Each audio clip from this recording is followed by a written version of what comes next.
Hello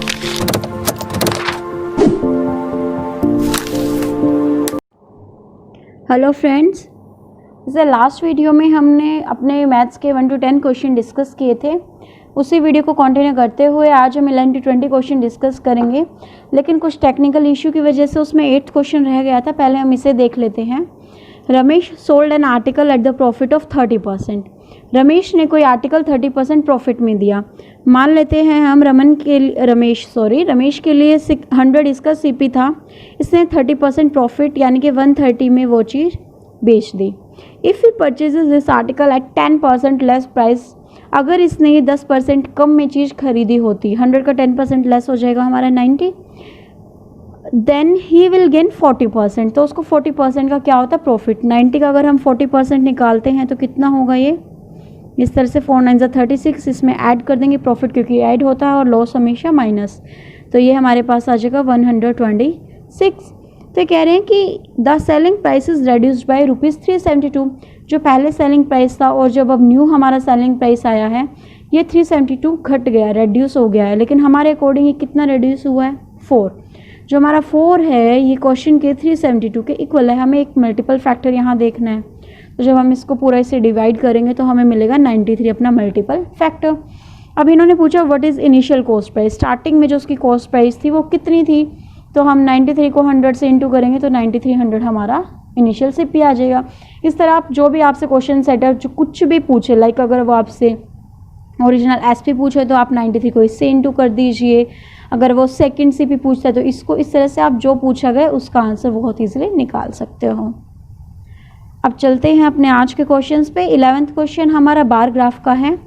इसमें simply आपको सिर्फ एवरेज निकालना है per day, exam per day, यानी कि टोटल जितने भी आपको डाटा हैं सबको ऐड करके, जितने डाटा हैं 6 डाटा है 6 से डिवाइड करना है। जब आप इन सबको ऐड करोगे आपको मिलेगा 15300। 6 से डिवाइड करोगे तो ये पूरा डिविजिबल होके आपको आंसर मिल जाएगा 2550। ये 4th जो है ये आपका आंसर है। फ्रेंड्स, ऐड करने के लिए आप वही यूज़ कीजिए। एक बार मैं बताती हूँ किस तरह से आप जल्दी से कैलकुलेशन कर सकते हैं। लास्ट में सबके 000 है, 2 टाइम्स हमने लिखा। अब वही 1s प्लेस पे हमें क्या बनानी है? ज़ीरोज़ बनानी है। जैसे 22 और 18 को ऐड करते हैं तो ये बन जाएगा हमारा 40। इस तरह 25 और 25 को ऐड कर दूँ, 2 अभी साइड रख देती हूँ तो ये हमारा हो जाएगा 50। 29 और 32 को ऐड करती हूँ, 2 ये इधर दे देते हैं तो एक ये मैं इसको दे दूँ और एक यहाँ निकाल दूँ तो ये 30 30 60, और अब ये 3 वाले उठा के ऐड कर दो, 100 150 और 3, तो इस तरह मेरा 153 आ जाएगा। इस तरह से आप ऐड कीजिए, आपकी एडिशन बड़ी जल्दी हो जाएगी। ये क्वेश्चन हमारा है, इसकी हमें वैल्यू निकालनी है। देख के कई बच्चे लग जाएंगे, हाँ भाई 1.66 को मल्टीप्लाई करो 1.66 से, जो आए उसमें प्लस करो माइनस करो मल्टीप्लाई करो। नहीं भाई, पेपर सेटर ऐसा क्वेश्चन क्यों देगा जो आपका इतना लेंथी होगा? उसे भी पता है 1-2 घंटे का हमारा एग्जाम है। आप इनमें कुछ वैल्यू पुट कीजिए। मान लीजिए मैंने 1.66 को a माना तो ये भी 1.66 है, a इंटू ए हो जाता है हमारा a²। 0.66 को मैं b मान लेती हूँ तो ये भी हमारा b है तो ये हो जाएगा b²। अब देखो 1.32 हमें नहीं पता क्या है, 1.66 हमारा यही है तो हमने इसको a माना तो मैं यहाँ क्या लिख देती हूँ? a। लेकिन जो 1.32 है ये कहाँ से आया? थोड़ा सा दिमाग लगाना पड़ेगा कि 0.66 को अगर मैं 2 से मल्टीप्लाई कर देती हूँ मेरे को 1.32 मिलता है, तो यानी कि यहाँ पे 2 से मल्टीप्लाई किया गया है b को। ये हमारी आइडेंटिटी जानी पहचानी लग रही है? बिल्कुल लग रही है। ये होता है a माइनस बी का होल स्क्वायर। अब a मेरे पास यहाँ क्या है? 1.66, b क्या है? 0.66। अगर मैं इसमें से माइनस कर देती हूँ तो मुझे मिलता है 1.00, और इसका स्क्वायर 1.00 या 1 का स्क्वायर क्या होता है? 1। तो इस तरह से ये हमारा 1 ही आंसर हो जाएगा। 13th क्वेश्चन हमारा डिस्टेंस टाइम का है। आपको 2 पॉइंट दिए हुए हैं x और z। सपोज ये हमारे 2 पॉइंट्स हैं, इनके बीच का डिस्टेंस कितना है? 432 किलोमीटर। कोई ट्रेन x से चली है सुबह के 6 बजे और वो z की तरफ जा रही है। भाई स्पीड दी हुई है हमें इसकी किलोमीटर पर आवर। यूनिट्स देख लेना हमेशा क्वेश्चन में सेम है किलोमीटर, कोई दिक्कत नहीं है। ट्रेन अपने रास्ते में 45 मिनट्स रुकी है तो बताना है वो ट्रेन यहाँ z पर किस टाइम पहुँचेगी। टाइम निकालना है। टाइम का फॉर्मूला क्या होता है? Distance by speed. डिस्टेंस कितना दिया हुआ है? 432। स्पीड कितनी है हमारी? 72। डिवाइड करने पे हमें मिलेगा 6। अब मतलब 6 घंटे में ट्रेन पहुंच जाएगी Z पर, लेकिन अगर वो 45 मिनट्स नहीं रुकी होती, अब वो 45 मिनट ट्रेन रुकी भी है, तो यानी कि 6 आवर्स 45 मिनट में ट्रेन पहुंची होगी Z पॉइंट पर। और चली कितने थी? सुबह के 6 बजे। सुबह के 6 बजे के बाद 6 बजे और ऐड करते हैं तो हमें मिलेगा 12 बजे, और फिर 45 मिनट्स और जो वो रुकी थी, तो आंसर हो गया 12:45 PM। 14th again data question हमारा। The table below shows the number of book set of different subjects sold by shopkeeper in a day. The number of B4 books is how much percentage than that of B1 book. ये है भाई, हमें कुछ subjects दिए हुए हैं, इनकी books दी हुई है। क्वेश्चन में पूछा हुआ है जो हमारी B4 वाली बुक है वो कितनी % ज़्यादा है B1 से। B4 को B1 से माइनस करेंगे, 210 में से 180 हमारे पास आया 30। बहुत ईजी क्वेश्चन होते हैं। इसमें गड़बड़ क्या होती है, यहाँ नीचे क्या लिखा जाए इसमें गड़बड़ होती है। हमेशा याद रखो जिससे कंपैरिजन हो उसको नीचे लिखोगे। जैसे कि यहाँ पे किससे कंपैरिजन है? B1 से, तो B1 की कितनी है? 180 इंटू 100 36 और ये भाई 100/6 हमारा कितना हो जाता है? 16.66, 16 1/6। ये आपको वैल्यू याद होंगी तो बहुत इजीली आपका टाइम भी बचेगा और राइट आंसर भी मार्क होगा। 15th क्वेश्चन आ गया हमारे डिविजिबिलिटी रूल का। इसके लिए आपको 48 के ऐसे फैक्टर बनाने हैं जिसके आपको जो डिविजिबिलिटी रूल है अच्छे से लर्न हो। फॉर एग्जांपल अगर हम 48 को लिख देते हैं 8, 6, इसके जो फैक्टर हैं, हमें 8 का डिविजिबिलिटी रूल पता है, 6 का पता है। 8 का डिविजिबिलिटी रूल क्या होता है? लास्ट के जो 3 नंबर्स हैं वो 8 से पूरा डिवाइड हो जाएं। यहाँ पे हमारे पास नंबर है 89B। मैं B की जगह क्या रखूँ कि ये नंबर पूरा डिवाइड हो जाए। हम एक बार देख लेते हैं। 8 1 8, 8 1 8। अगर 9 में से 1 गया हमारे पास, 9 में से 8 सब्ट्रैक्ट करेंगे तो 1 बचेगा। और अगर मैं B के आगे 1 लिखूँ तो यहाँ पे मेरे पास ये नंबर है। अब इस B की जगह मैं क्या लिखूँ यहाँ पे कि भाई ये नंबर पूरा 8 से डिवाइड हो जाए। अगर मैं यहाँ 6 रख देती हूँ B की जगह तो ये नंबर 8 2 16 चला जाएगा। इससे पहले कोई नंबर नहीं है 0 से लेके 5 तक कोई भी जो 8 से यहाँ पे लिखने के पर पूरा हमें डिवाइड करा दे। तो हमें B क्या मिल गया है यहाँ पे? 6। अब हमारा पॉइंट आता है हमें A निकालना है। जो सेकेंड हमारा फैक्टर था 48 का वो था 6। अब 6 का डिविजिबिलिटी रूल क्या होता है? वो 2 और 3 दोनों के टेबल में आना चाहिए। 2 तो यहाँ पे जैसे हमें B मिला 6 तो ये क्लियर हो गया कि ये 2 की टेबल से तो चला जाएगा क्योंकि इवन नंबर है। अब आता है 3 का डिविजिबिलिटी रूल। 3 का डिविजिबिलिटी रूल क्या होता है? जितने भी नंबर्स हैं उनको क्या करें? ऐड। यहाँ पे जैसे 9 + 9 क्या हो गया? 18। 8 + 8 हो गया हमारे पास 16। A अभी हमें पता नहीं है और B अभी हमने निकाला 6। जब मैं इन सबको ऐड कर दूंगी मुझे क्या मिलेगा? मेरा नंबर 40। और 40 में हमें कुछ A नंबर ऐड करना है जो इस A को ऐड करने के बाद वो 3 से पूरा डिवाइड हो जाए।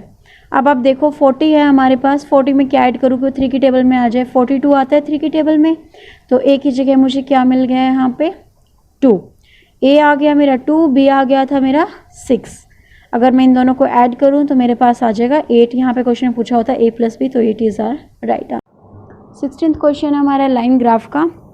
आपको कुछ डाटा दिया हुआ है, A और B की रेशियो निकालनी है जिसमें कि A हमारा C1 C3 का ऐड है और B हमारा C2 एंड C5 का एडिशन। C1 और C देख लेते हैं। C1 ये है हमारा, C3 ये है, इन दोनों को ऐड करेंगे हमें मिल जाएगा 113। इसी तरह C2 और C5 हमारा 60 और 70 को जब हम ऐड करेंगे हमें मिल जाएगा 130।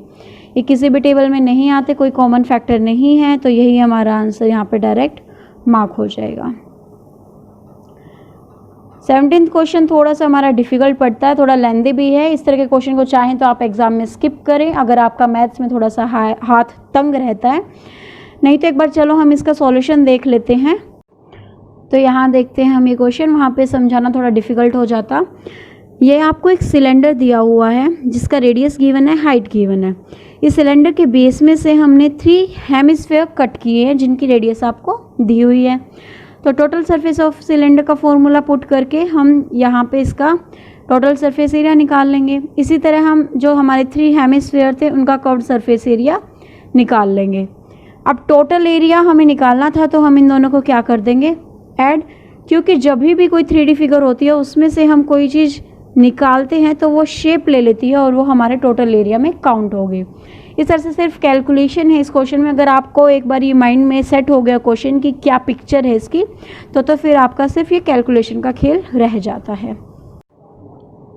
क्वेश्चन नंबर 18 हमारा सिंपल इंटरेस्ट का है। A sum invested at SI at the rate of R% become 2 time.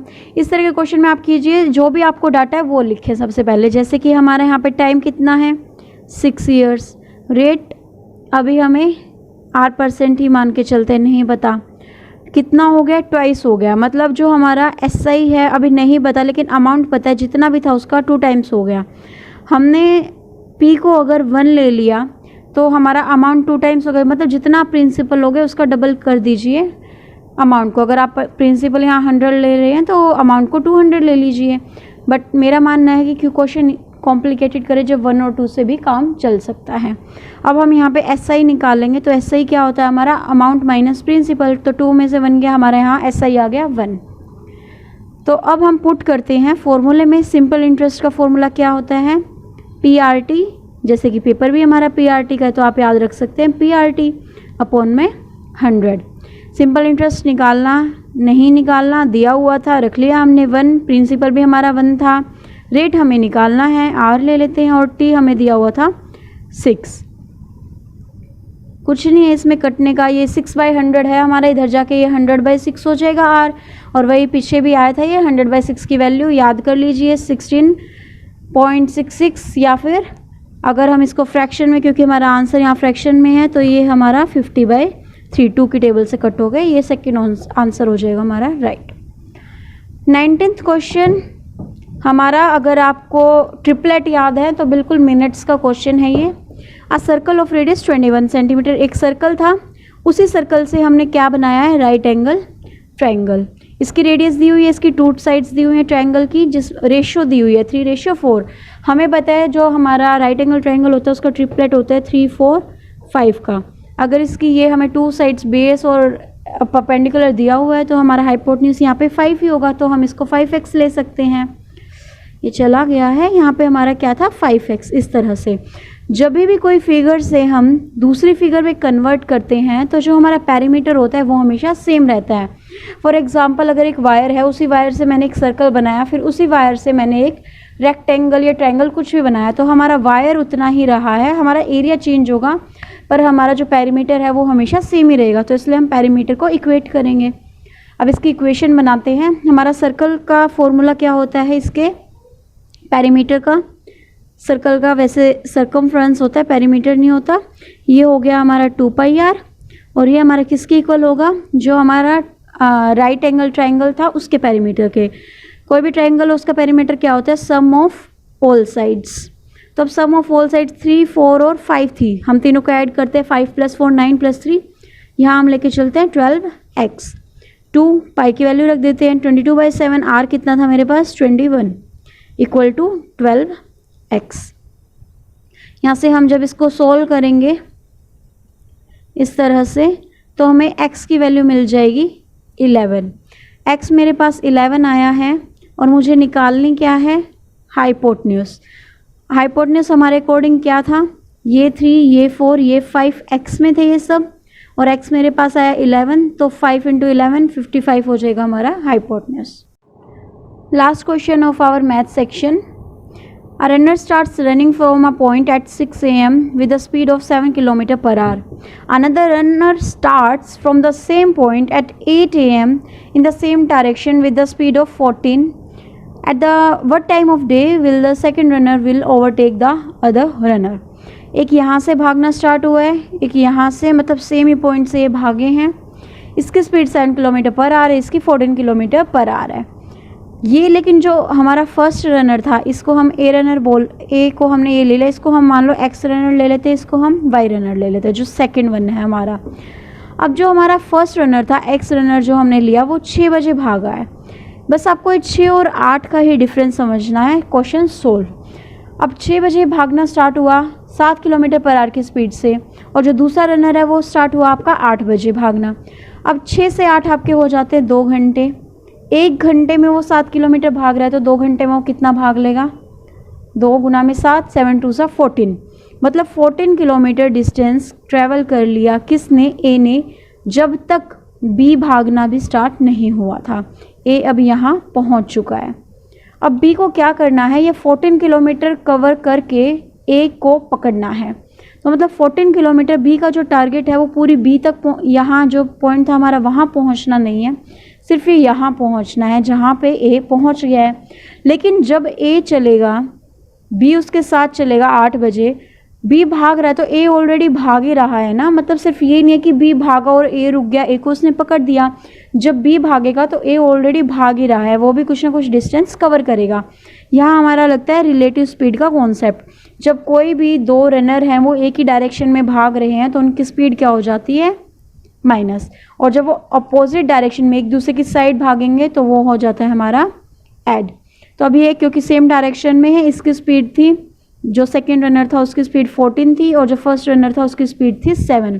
अगर मैं हम दोनों की स्पीड का रिलेटिव निकाल लूँ, 14 में से 7 हमारी आती है रिलेटिव स्पीड। अब 7 को 14 से जब डिवाइड करेंगे हमारे पास आता है 2 आवर्स। मतलब जब बी भागना स्टार्ट हुआ उसके 2 घंटे बाद वो ए को पकड़ देगा, ए के पास पहुंच जाएगा या ए को ओवरटेक कर देगा। अब आपको जो ये 2 आवर से ये 6 में ऐड नहीं करना है, ये 8 में ऐड करना है, क्योंकि बी के भागने की स्पीड के अकॉर्डिंग हमने फाइंड किया है। 8 में हम 2 ऐड करेंगे, हमारे पास आ गया 10 AM आंसर। तो इस तरह से हमारे 20 आउट ऑफ 20 क्वेश्चंस सॉल्व करते हुए 20 मार्क्स हमने स्कोर कर लिए हैं। फ्रेंड्स, इससे नेक्स्ट वीडियो में हम मिलेंगे साइकोलॉजी के कुछ आंसर्स के साथ। कुछ नहीं, एक्चुअल में सारे ही आंसर्स करेंगे। आई होप आपको बेस्ट सॉल्यूशन मैं प्रोवाइड करने की बिल्कुल कोशिश करूं। अगर आपको वीडियो पसंद आ रही है, आप फ्यूचर में भी इस तरह की वीडियोस चाहते हैं तो प्लीज़ चैनल को सब्सक्राइब करें और अपने टीचिंग ग्रुप में ज़्यादा से ज़्यादा वीडियो को शेयर करें।